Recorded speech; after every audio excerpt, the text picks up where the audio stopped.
Good morning, ladies and gentlemen. We are here in the studio, the Weirman Media studio this morning. It's a beautiful day out here in Duluth, Minnesota. And I'm here with the local guy. It's a video logger, vlogger, and blogger. Video logger, blogger, and podcaster, whatever you want to call it. He does a lot of stuff online with content. He has his own TV show, which is called the Recovery Atheist, which is a pretty cool topic to me. I'm really interested in that talk and that topic. I mean, there's so much stuff that's correlated to the whole recovery alone, as well as the atheist topic. And then he does a lot of other stuff around here, and I'm interested to hear more of his story. My brother, my co-host, Isaiah Soul, introduced me to him, so he's a friend of my brother's, and I'm just now getting to know him. So I'm super excited to hear more about his story, his show, and his video log and content that he's putting out. So as you know, at Weirman Media, we take a lot of pride in trying to share content that brings value to people, and I'm pretty sure he's doing something very similar with his content. He's trying to share his value with the world. So that's what we're going to do today. I'm going to interview him. He's going to share his story with us, and he's going to share his insights, and he's going to be on the show much more in the future. He's going to be a regular on our show, and he's probably going to be launching a lot more of his shows and going a lot more in depth on his and stuff like that. So why don't we start off, Del, with a little bit of backstory on yourself and a little bit about what brought you to where you are today, a little bit of your childhood, maybe your life story or whatever it is, and give us a little bit of a summary of that, and then we'll dive more into some other questions on your show, podcast, and so forth. Sure, not a problem. Well, what pretty much brought me to where I'm at right now is it's been a very long road to get here. Won't go into all details of that. We don't have forever. We don't have 100. But yeah, no. So I grew up in Wisconsin. Well, that's where the Packers love comes from. Yeah, I'm looking at this Viking helmet, and I just I don't understand it. Some beach. I do like the matte black, though. I do like the matte black helmets. Right, it's clean. It is a clean helmet. I love the color purple. But yeah, green and gold to the day I die. Yeah. Anyway, they're a great football team. Yeah. So a lot of history. I grew up mainly just the normal childhood in a small city in Wisconsin Rapids. The only thing that was different about that childhood, obviously, was that my dad's a pastor of a Pentecostal church. So I grew up in that kind of an environment. Going to church twice on Sunday, once on Wednesday, once every other Thursday. I was very active in the youth ministry and doing things of that nature. As I got older, I kind of strew away from that and started going in my own direction. The only problem with that is because I was, I grew up in a Pentecostal church home, I was kind of sheltered from some things as time went on. Now, by no means am I blaming my parents at all for me making decisions in my 20s to do what I did, but I didn't know a lot about it. I didn't have a lot of education about sex and drugs and alcohol and rock and roll, baby. So it sounds like somewhat of like a sheltered environment or like a false environment. Is that true? Or yeah, I mean, I had reality with them, and they were good to me and fed me and clothed me, and for the most part, but a lot of the reality of the way the world really is, yeah, I had to learn it on my own. And unfortunately, the people that I got myself around was not good influences. They showed me the wrong way. And this is all happening in what area? This is exactly in the same city that you talked about? This is in this happened in Wisconsin Rapids. Rapids, which is what size? Is it a small town, medium, large? About 22,000 or so when I was living there. It's a paper mill town. You got Nakusa and Port Edwards right there. It's over by Stevens Point. They got the Wisconsin River that goes through there, so it's very much a paper mill town. You got Georgia Pacific that goes through there. You got Consolidated Papers. So most of the people and the big money people that make money there, they're high foremans at the paper mill. So that's like you grew up there, and it was all about, I got to get into the paper mill. That makes total sense. That's where the money is. And then your dad was a pastor in this town, so at the same time, that would make sense. It's almost that size where if your dad's a pastor, you would probably have, it would almost be like you're connected to everyone, because that's pretty that much size where you probably knew a lot of people. You know a lot of people there. My dad knew a lot of the other ministers there. And we were kind of looked at as the small little upstart church. We were the ones that we didn't go along with the Catholics and the Lutherans in the with their dogma. Oh, who are these people over here that are talking in the holy in holy tongues and dancing as the Spirit happens and who are these people? So let's keep going with that story then. This is interesting. So I want to get more into that because you ultimately now at your childhood at this time were growing up in an environment where you said you're surrounded by people. So you were somewhat raised in an environment that you said was sheltered or false, and then you started surrounding yourself with people that you said weren't great influences. So this correlates a lot to what we talk about on the show, with trying to surround yourself with people that are doing the things you want to do, not surrounding yourself with negative, bad people, or just people that aren't doing what you want to do, or the people that you want to be like. And then it also correlates a lot with just realizing that false environments can cause us to have it just doesn't equip us for living in the world today. We need to be equipped with the tools to experience and live in a modern day world where we can't be sheltering ourselves or our kids and putting them in false environments. The sooner we let them start tasting the reality of losing and winning and the harshness of the world, the better, I think. So yeah, it's all about just correlating this back, and I think it's really interesting. So as you're growing up now, what lead us into how this starts building up to where you now today are doing what you're doing? So what started to push that at this point? Okay, so I got into my 20s and started working, trying to live life. I had some friends. I was living in St. Cloud at the time. I'd moved from Wisconsin up here. My dad started pastoring a church in Zimmerman, Minnesota. So I'd moved up here and saw the area, and I'm like, hell, I really like Minnesota. Yeah. So I decided to move up here with my wife at the time, and we ended up getting divorced not too long after that. But I moved up here, decided to live here. As time went on, I got really heavy, especially when I was in St. Cloud. I was working part-time, helping out, working in a cleaning company, cleaning Byerly's, carpeting, cleaning their carpets and stuff like that in St. Cloud, and was doing side work at Cloud9 Tattoo in St. Cloud. And this whole time, what's your faith like? What's your belief system like? What's your spirituality like? I still believe in a God, but and kind of the God of what my mom and dad are thinking. But at the same time, I'm very angry. Yep. At that God. Got it. So this is where it's all kind of building up to what you're doing. It's starting to build up. I'm in a band. I'm starting to go in different directions. I started getting on meth. Dabbling with the meth. It mainly was just alcohol and weed before that. Started dabbling with the meth, and it just kind of went haywire. Yeah, that's no good. That's no bueno. Helping manufacture it and everything like that. So it ended up getting to the point where I ended up going into treatment in 2001. Did treatment.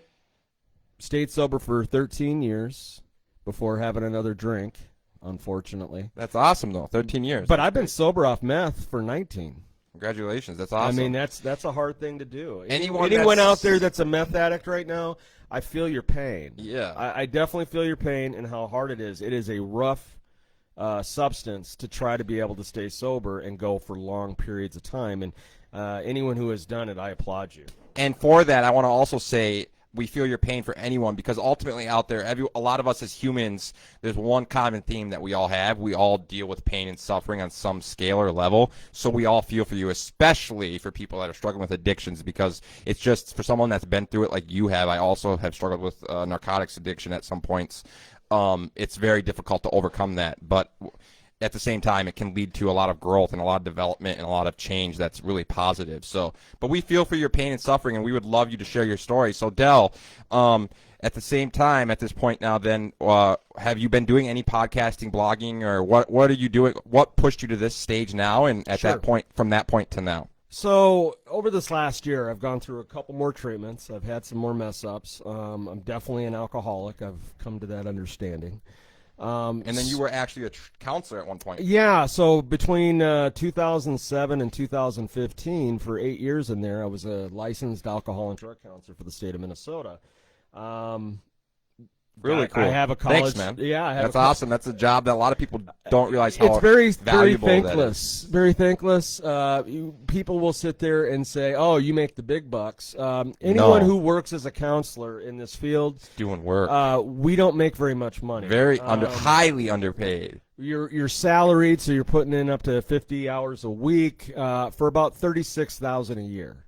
And so after 8 years, my top pay was $36,000, and I had over $90,000 in student loans. It takes a really powerful person to do that job. I mean, I've seen it firsthand. I've never done it, but I can just imagine how you're trying to bring hope and strength, guidance, direction to people that are the least open-minded, the least humble, they're just very difficult people to work with, and they have the least amount of hope. So you're trying to bring all the, like, it's really, I can just see how it would be incredibly demanding, incredibly challenging. So at the same time, I'm just curious to know, like, how that experience has now shaped to where you are today.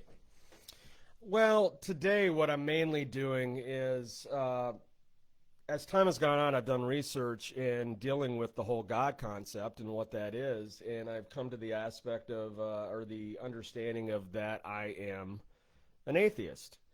Now, with that comes a lot of, lots of issues. Okay, we're back on live on that way, but It's a little...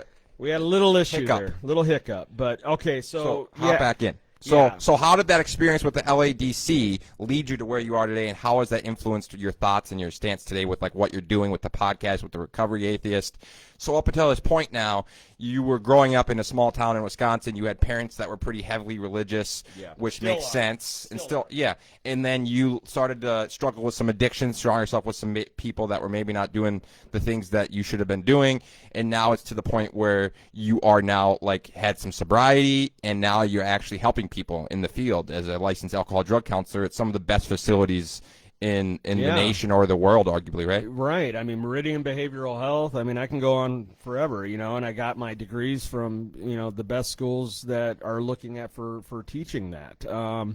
And was around Victoria Holbert, David Schreiber, Sherman Lightfoot. These guys were icons when it comes to this field, especially back in the early 2000s.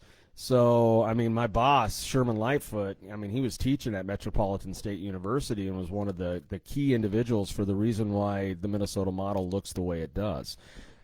So, yeah, here I am, doing this, and I ended up going back. I don't have an alcohol diagnosis. It's methamphetamines, my friend. It's not alcohol. You could have a drink with friends here and there and be able to do that and not be a problem. Not the case. No, exactly. That's which is my favorite thing to talk about. It's the emptiness. It's not about Exactly. X, Y, Z or substance. You could replace the substance with money, sex. You could replace it with rock and roll. You can replace it with anything. It's just the emptiness that you're trying to fill something and consume something to fill your void. So, like, I don't think it's necessarily the substance. It's more just about the internal void that you're trying to there's some emptiness you're trying to fill. And that, exactly. I completely agree with you on that. I definitely have had a void there that I've been trying to fill, and I've been trying to fill it with whether it be sex or food or drugs and alcohol and everything like that.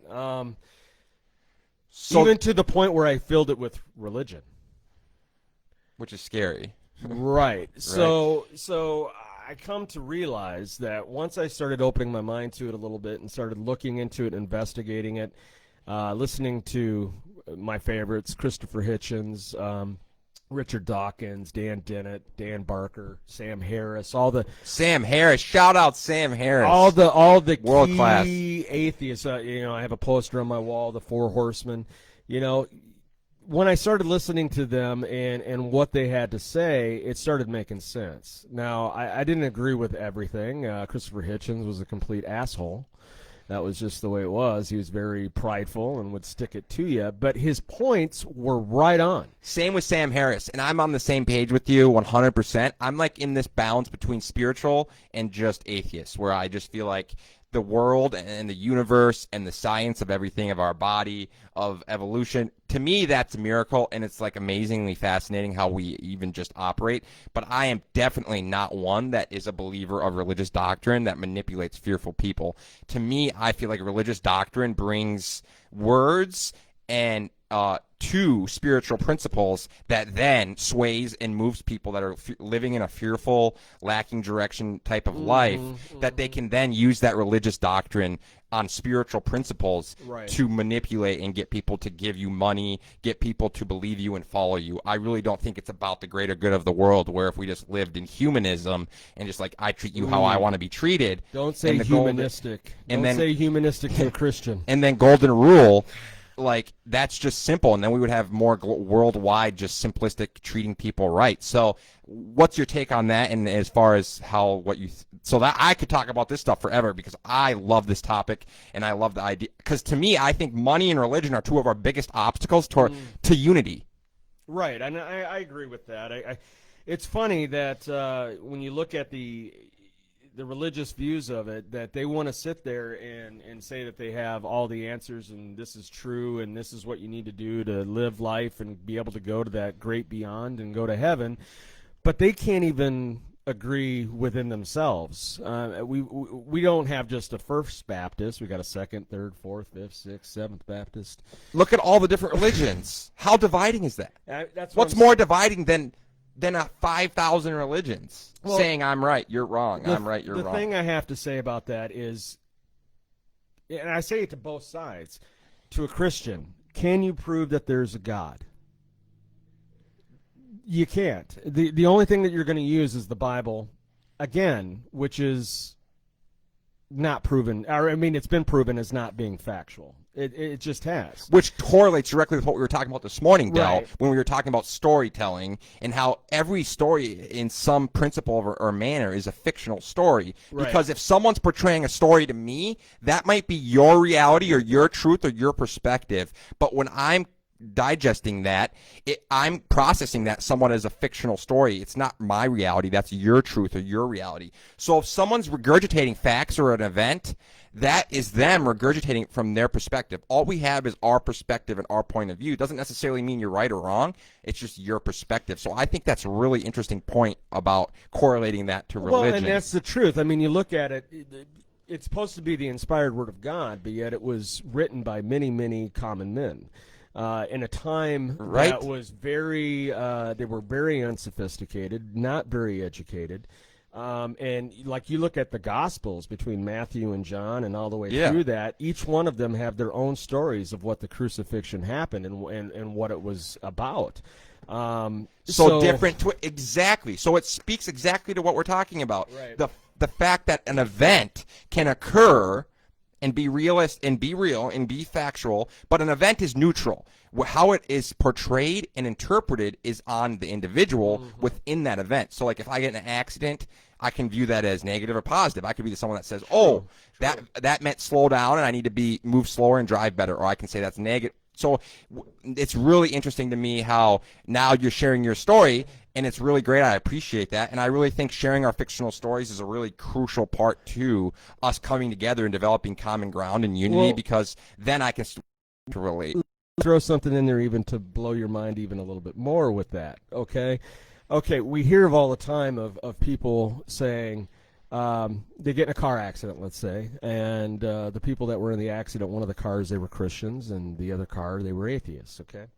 And the people that were Christians in the car, they live through it and they get out of it. Of course, the Christians right away going to say, thank you, God, for saving me. It was part of your plan for me to live and everything like that. And this is your design for something good to happen, and thank you, God, for that. Okay, let's say in the other car, I said atheists, but let's say in the other car they're Christians as well. They die. Their perspective of it would be, well, there must have been a reason why God took them twisted to heaven. There must have been a reason. So they can make it work either way that way. And then I look at it and go, and that's the design plan. How divided? How are you special that you get to live in God's eyes, but 100%. These other people that are Christians don't? 100%. But this is part of his design plan. 100% agree. And I also think that one of the other examples that I love that directly is the same, Del, is Buddhism. So if there's a Buddhist monk that lives like one of my favorite books is The Art of Happiness by the Dalai Lama. If there's this monk living incredibly like spiritual, he's treating other people great, and he lives a Buddhist monk life, and all of a sudden now you're saying because he didn't worship Jesus, he's not going to heaven. To me, it's just the ultimate example of how it's dividing, it's not uniting. And I think after diving into Gary Vaynerchuk, which is evolutionary-based concepts, unity, like as a species, in order for us to evolve and grow, we, especially with our large numbers, we have to have communication on a large scale that builds cooperation and flexibility so that we can develop together. Our strength comes from being united and as a collective bunch. When we're divided on an individual level, we're most vulnerable as a species. So if you look into this and read about it, one of the most important things to overcome is fictional stories that we as humans have created, and their money, their religion, their politics, they're the government. All of these are the core of our society and also the core of fictional storytelling that we have created. So to get over these things, I think it's really crucial for us to start sharing these truths and these realities. That's a humanistic view. I mean, that's the whole definition of being a humanist. And Christians look at humanists almost like we're fascists. They really do. They can't believe that we would possibly even think about being humanists. What? I'm wrong because I care for people in general and want all people to be taken, to all of us to live happily and satisfying in life and have joy. I'm a bad person. I'm going to burn in hell because I'm a humanist. I mean, and isn't that what we're trying to achieve? And the monk is too. Like, yeah, I agree 100%.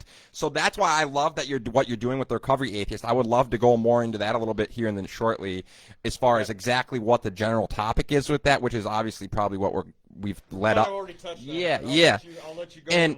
But for me, it's really interesting because for me, I love the concept of overcoming our biggest threats. And if you look at it, one of the reasons, so as humans, one of the things I did when I deep dive into Gary Vaynerchuk and starting to launch Weirman Media is I looked at the characteristics that make the human species such a dominant species. So if you Google the words exactly how I did, what makes the human species the most dominant species of all time, it is the characteristics that I touched on. So I'm trying to implement all those characteristics, and one of them is the ability to identify threats in your environment and then to eliminate those threats. Yeah, it's instinctual, yeah. And then if you look at it, our biggest threat we're all using in an ignorant fashion and blindly. It's the technology and internet. We're all consumed and blinded by the internet and using it like somewhat aimlessly. A lot of us are. This is my perspective. Again, I'm just giving you my perspective. Mm-hmm. We're using the internet, which is an AI and technology. We're using it just to blindly wander through and browse and like consume,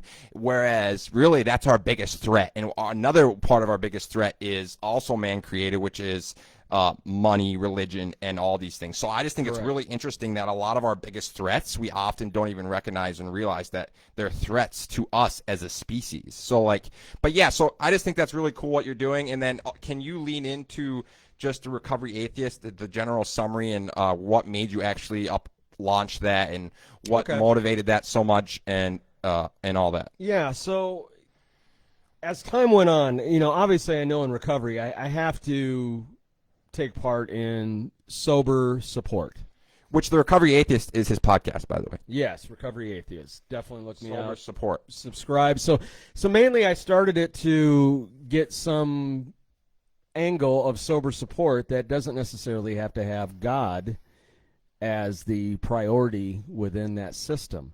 So I've been through AA for like 17 years on and off, okay? And God is such you just said the words. I just got yelled at the other day for saying those words. And for people that think that we're breaking the traditions, I don't really care about your opinion on that. I can talk about AA if I feel like talking about AA. I've been a part of it for 17 years. I don't feel like I'm breaking any traditions. How are we ever going to step forward and bring it to the next person who needs to have help if we're not – what is this, Fight Club? Fight Club. Yeah, so keep going. I agree 100%. I'm only giving up my anonymity. Right. I choose to do it. So anyway – so I decided that, and me and my sponsor, Isaac, your brother, we're going through it. Shout out everyone that's tuning in. Shout out. Yeah. So he's helping me get through it, and he knows that I have the atheistic views. So we have to figure out how we're going to do these steps without having God be the number one context. So I look at different higher powers and different things.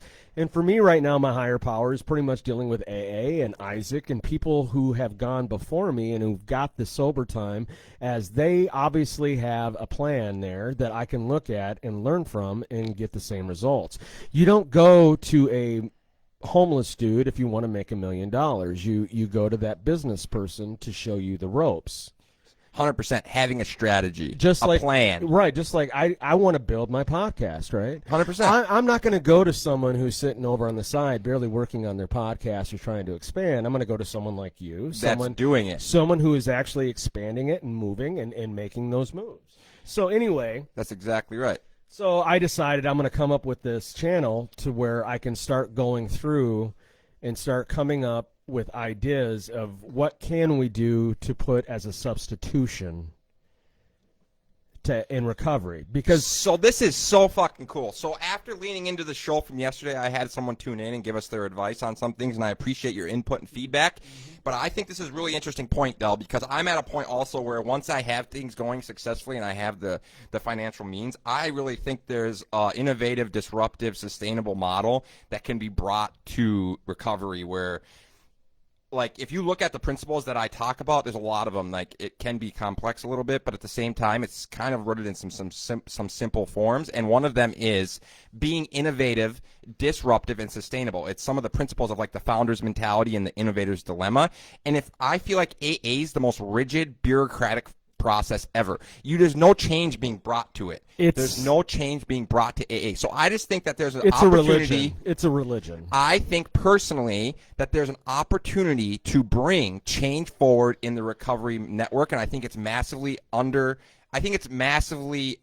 executing in the recovery field. I think there's a lot of opportunities just to help people that need help and be a little more innovative and I have this thing where I did Sam Harris's daily meditation at the same time reading The Art of Happiness by the Dalai Lama, and at the same time using some of the core principles of growth steps that I talk about, and I had this magical like insight and awareness and perspective come from it. And I used a little bit of a mix of the growth steps, which are the 12 steps, which I shrunk down to 3, and then I used the daily reading of The Art of Happiness mixed with the meditation and mindfulness of Sam Harris Waking Up app, and it was incredible. So I think there's a lot of opportunities for stuff like that. Well, and this is where, I love Sam Harris. I definitely do. I love his attitude. I love the way he comes back at people, and he's very nonchalant with how he believes and just kind of cool with it.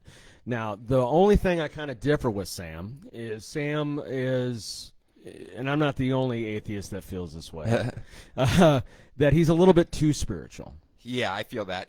But I love how well-spoken and soft-spoken. soft-spoken. He is amazing. If he you doesn't can get try riled and up. model his emotional IQ emotional stability, he's the man. Look at people like him. He's so emotionally intelligent and stable. Like, he doesn't get emotional. Right. If I could have that when people are trying to trigger me when it comes to the atheistic topic, man, I would be unstoppable.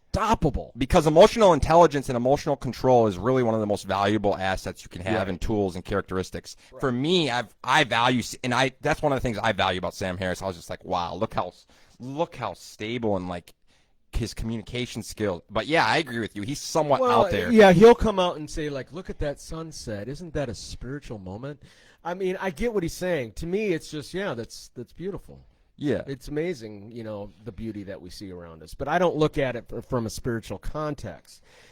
Spirituality to me, what really gets me on this is religion and spirituality are two different things. Religion is just religiously doing something. You can religiously work out every day at 8 o'clock in the morning. Yeah, it's a routine. So you go to church at 10 a.m. on a Sunday morning to religiously worship. Consistency. Right. Spirituality, you live it 24 hours a day, 7 days a week.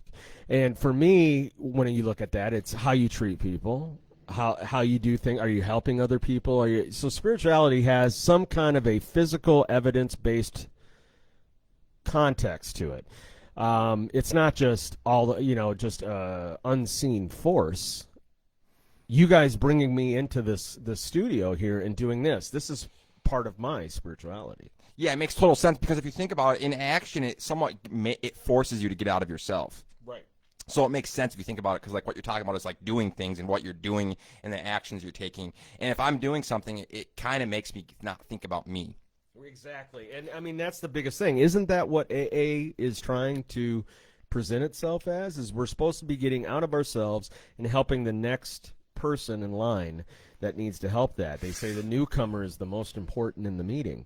So, you know, are we not supposed to be able to do that? And that's a very humanistic view. Yeah, and it's interesting. I'm shouting out that it's a great program. It helps lots of people, but for It us, is. it's just not for me. But it works great, and it helps lots of people. If it works for you, great. I'm just saying that I think there's a huge opportunity in the future, especially Yes. with things going digital, to have a more, let's say, not one hat fits all, but more like a hat that can be changed and like being innovative. So it's the principles of what we believe in at Weirman Media and Weirman X model, which is being innovative, developing new points of differentiation, consistently auditing my actions, my income, and what I'm doing with my time and my money, and then trying to gain awareness and perspective so that I can grow and change and be fit and conditioned and grow and evolve for whatever I need to do and be and provide for someone or provide for others. So if you look at that, that's what I'm referring to. I'm just referring about growth and change and evolution. And I feel like if you look at some rigid bureaucratic companies or programs, like to me, the 12 steps and the growth steps, the AA steps, are incredibly rigid and bureaucratic, and Well, they have a motive. Just think about how little it's changed. If you think about anything, it's stayed the same forever, and they will say, well, that's good. But ultimately, rigidity and bureaucratic forms have been proven to become extinct. Well, yeah. I mean, you look at the AA. You know, the whole thing with that is, I mean, they were set up off of the Oxford group, and which doesn't exist anymore. It doesn't exist anymore. So they were based off of that. And the reason why they kind of split away from the Oxford group is because there was that anonymous kind of feel to it. They wanted to be anonymous. They didn't want to have their fingers in politics and all this other stuff that could make the group biased or tainted by that. By it could be bribes. It could be vote for this, vote for that, lobbyists. So they went separate. I mean, the Oxford group ended up getting completely, involved in politics and everything, and it killed them. It killed the group completely because it has to be to where there is no opinion. Because I'm not in AA to sit there and tell you how to do your recovery, which is a really great learning point. Politics killed them. We should learn from that. But we don't. Right? Because look, after being in business for a while, I look at one of those things that he just touched on, I can relate to and touch on for you and try and bring you value, is like in politics, if you ever understand working with others and being of service in business, it's the ultimate level of somewhat of a spiritual scientific process. Because in business, you have to provide value for people and you have to work extremely well with others. And one of the things you learn to do is not be political, because you have to be able to get along with everyone. Working with others and being of service requires you to be able to work and mingle with people from all walks of life, from any background. So one of the first things you learn about being in business or doing anything with others is that you don't get political, which also pushes you to be more open-minded, empathetic, humble, and it does all these things. So it was a really crucial point for me when I was running a business, understanding that, and it's really forced me to have more balance in my life and understand the right boundaries for people, the right boundaries for conversations and stuff. So I think that's a great point. Well, and see, I'm part of the moderate party. I would say I would lean more Democratic left side, it's support of the people. But I feel like once you lose that balance, though, where you're either one or the other, that's where the problem comes. We all have the same issues that are going on in this world. Okay, we're both fighting left side, right side for the same stuff, really, that we're all dealing with the same issues. Exactly. And so if we're going to continue to fight, we're living in the problem, not the solution. Exactly. If we're all having the same problems, why can't we figure out a way to compromise it? Of course, that'll never happen in our political system. I don't like that word, but yeah, it's going to be incredibly. You know what I mean by that, yes. though, right? I mean, yeah. At least come together and find a way to have a solution to the issue to move on, instead of for the last 50 years fighting over the same stuff that we've been fighting over politically. which is why I am doing what I'm doing, and I really think if we had more people, I appreciate you doing what you're doing with your podcast. Now that I think about it, I kind of don't like the word compromise either. Because if you think about it, with the media, we can start in 2020, media and the ability to connect with people and communicate with people, to start back at 20, 30 years ago, if you wanted to start a radio show, have your own television set, and own television channel, it was incredibly expensive. Now, we can find a way, like he just said, to do these things that he's doing with his Recovery Atheist podcast, and you can share your value like we talk about with the world, and you can connect with people. So if we can start to connect with this and come together, I really feel like we can start to shift these things. Because I know I'm not the only one out there that thinks the way I do. Or has asked that question of, how am I going to do this? Oh, my God, how am I going to do this when I don't believe in God? And you will have people say there's no way that you can do recovery without having God involved. There are thousands upon thousands of people out there who have recovered without God. Tons. That is I'm one of them. such an untrue statement when they say that. I'm one of them. So, I mean, if that's the case, then why are we pushing just one side of it? The way I look at it is we are letting people fall through the cracks because we're not giving them the option of this is another way to do it. 100%. So that's why in the future, if I have this belief, this is exactly why I do all the things I do, is because I believe that we can start to push change and push community, push unity, and just operate more scientific and spiritual. And I just think that there's some programs that if you're living by growth steps, that you should probably try and look at how you can grow and audit yourself and grow and develop and evolutionize. So I just think there's some programs like the AA steps that they just lack auditing their own program and their own growth. And I just don't think there's much growth going on within the AA's evolution and change. So I agree, but also let's lean more into now your show. So what is the primary topic? So Recovery Atheist, what's your goal? And I really appreciate your authentic, like your vulnerability in coming on the show and your willingness to share your story. So just a shout out to that. A lot of people, it's really hard to overcome that barrier to put yourself out there. So I admire that you're like starting a podcast. You're sharing your like true stories. You're sharing your authentic story. You make yourself vulnerable. So tell more about how that's gone and how that's helped you and any kind of growth you've seen from that. Well, obviously it's allowing me to open my mind to different philosophies, different ideas. I'm a huge philosophy guy. So when it comes down to it, I'm not doing this channel. Okay, just a second. Before I go into this. I got you. Yeah, let's.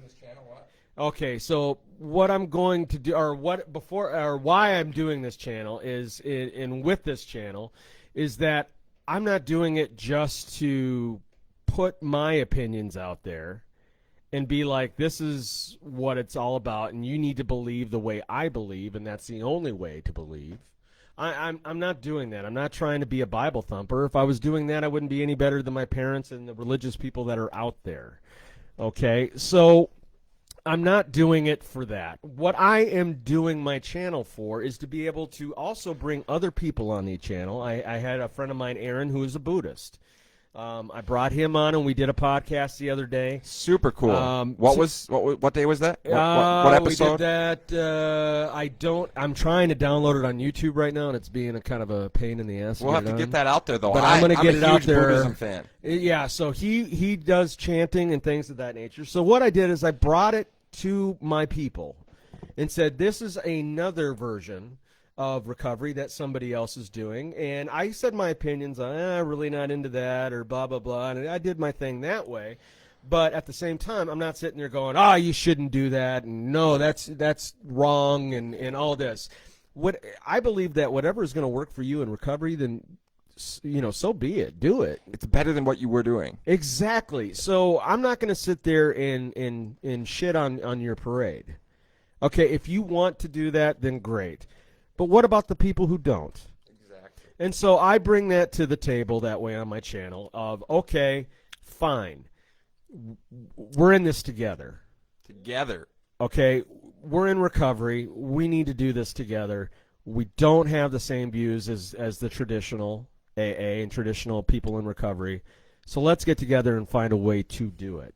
And so that's what my channel is okay, let's bring together and put our minds together, because in my opinion, people who are in recovery and who are addicts and alcoholics are some of the smartest people on this goddamn planet.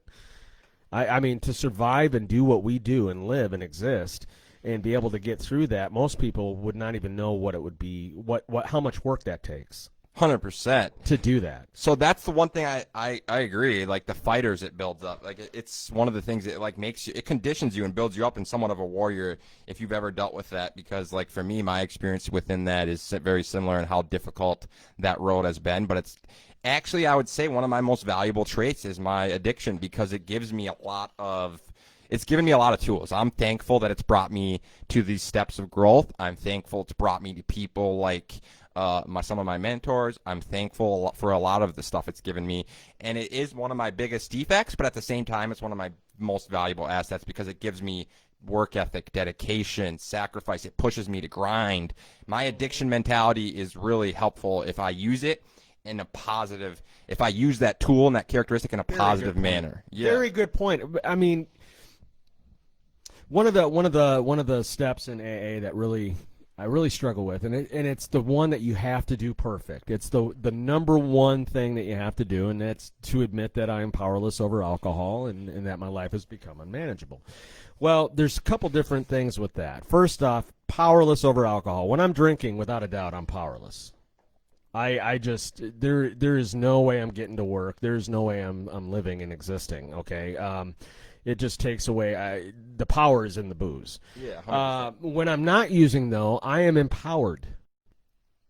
I gain a power.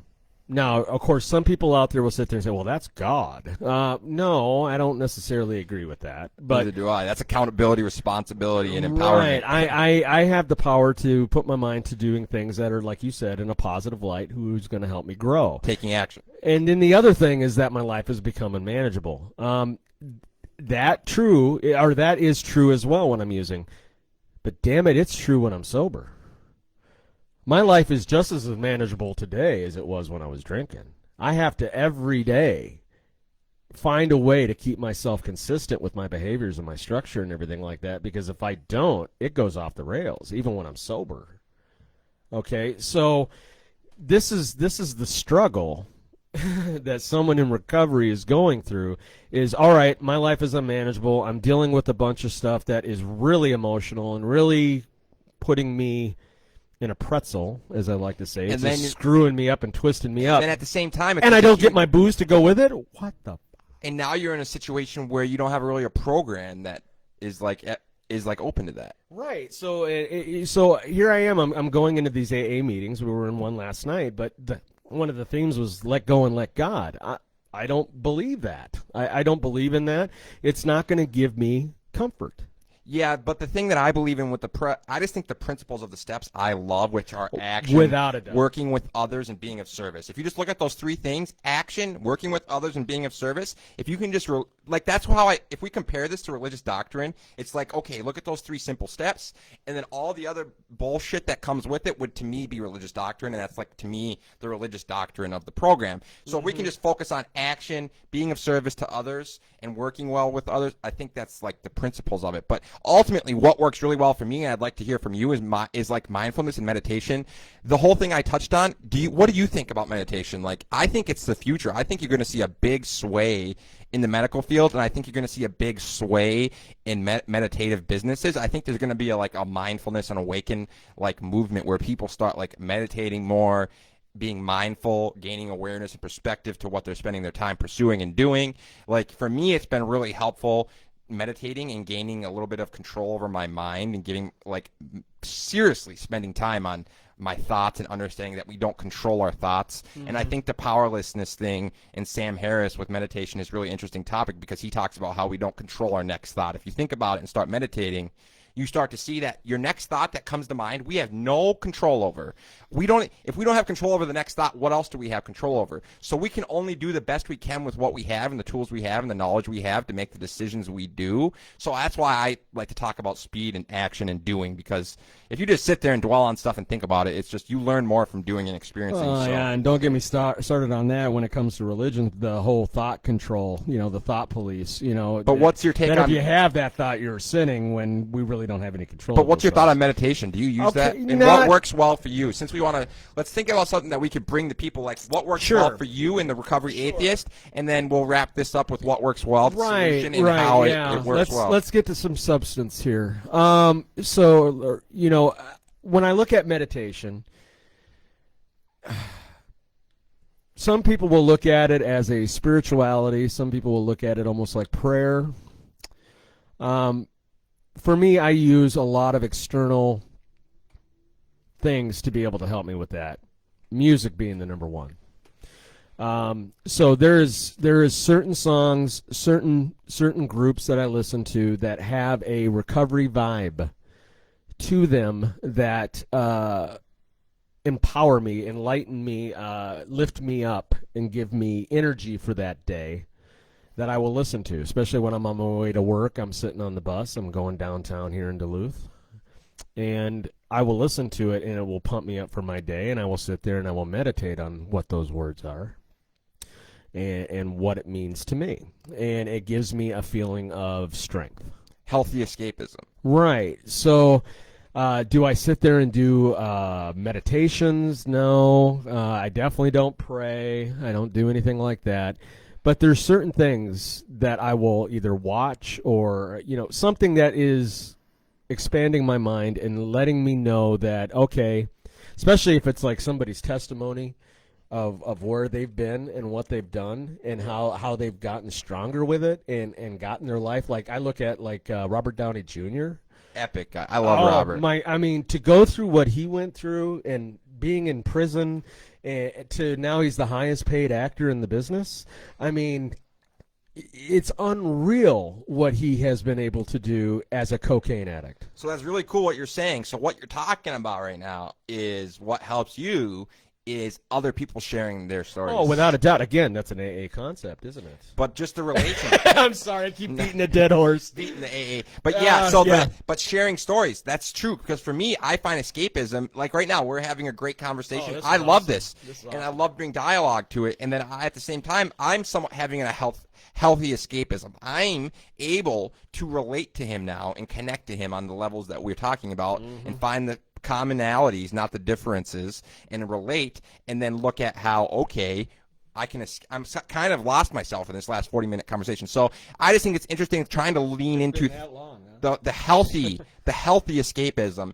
And that's why it's interesting if you can get into business or start a brand or a podcast or a show. It's a healthy, creative avenue to escape your reality, whatever you want to escape. It's just a healthy escapism concept, and then you're providing it to others. You're bringing value in a healthy fashion that might help other people escape their pain and suffering or relate to you and come to you and connect. So it's really interesting how something so simple can be so, like, created into such a complex situation with religious doctrine, with AA steps, with personal agendas, with ego.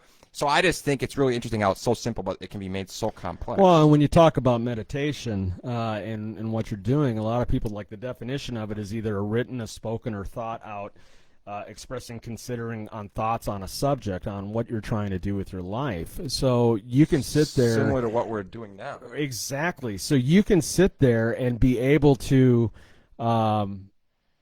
sit on the bus like I do, listening to music, considering and having positive or having thoughtful ideas in your head as you're going through your day, and be sitting there and it be meditation.